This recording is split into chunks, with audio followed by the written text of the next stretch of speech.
Hello hello সবাইকে আজকে আবার একটা ছোট্ট রান্না ব্লগ নিয়ে এলাম। তোমাদের সাথে শেয়ার করব। কি মন হলো আজকে একটু একটু ভিডিও করি, তাই ভিডিও করছি। আজকে তো দিনটা বেশি খুব খাস না, আরে শনিবার, তো কি রান্না করছে তোমাদের সঙ্গে শেয়ার করব। একটু দাঁড়াও প্লিজ। রান্নাটা হচ্ছে এই যে কি কুদরুল ভাজা বলে এটা, আর কচুর লতি দিয়ে কালকে একটু করেছিলাম ইলিশ মাছের মাথা দিয়ে, একটু আছে। আর এই ডিম করেছি, ইউটিউব দেখে দেখে শিখেছি রান্নাটা। আমার খুব ভালো লাগে ইউটিউব থেকে কিছু রান্নার রেসিপি শিখতে। এবারে এগুলোকে ট্রাই করি নিজেকে রান্না করার জন্য, হোক বা না হোক চেষ্টা তো করি, খেতে ভালো হোক না হোক করি। তাই এই করেছি, বাটিতে সিদ্ধ করেছি ডিমটাকে গরম জলের মধ্যে। কালকেই দেখছিলাম রেসিপিটা, আলু দিয়ে একটু করব। এখানে পেঁপে সিদ্ধ বসিয়েছি, পেঁপে সিদ্ধ আর কচুর লতি ছিল কালকেরটা, আর এই কুদরুল ভাজা, এই ডিমটা দিয়ে কষা কষা করে করব।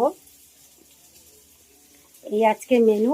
তা কালকে হচ্ছে সানডে, কালকে আমার ছেলে আবার বাজার করবে, কালকে আবার কি আনবে সে ঠিক নেই, এটাকেও তোমাদের সঙ্গে শেয়ার করব।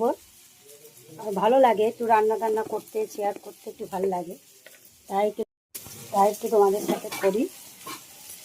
এবার তোমাদের ভালো লাগবে কি জানি না, কোথা থেকে একটু ভিডিওটা দেখছো একটু প্লিজ একটু কমেন্টে জানিও।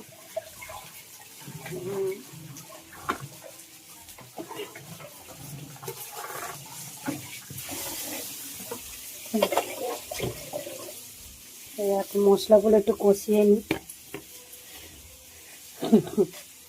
আর মেয়েটা মাথা নিচু করে যাচ্ছে, কষিয়ে নিই। তারপরে ডিমটা আস্তে আস্তে দেবো, ঠিক করে এখন দেবো না, ডিমটা একটা ভেঙে যাবে দিয়ে। ছোটোখাটো রান্না একটু শিখে নিয়েছি, খেতে ভালো লাগে, একটু করি।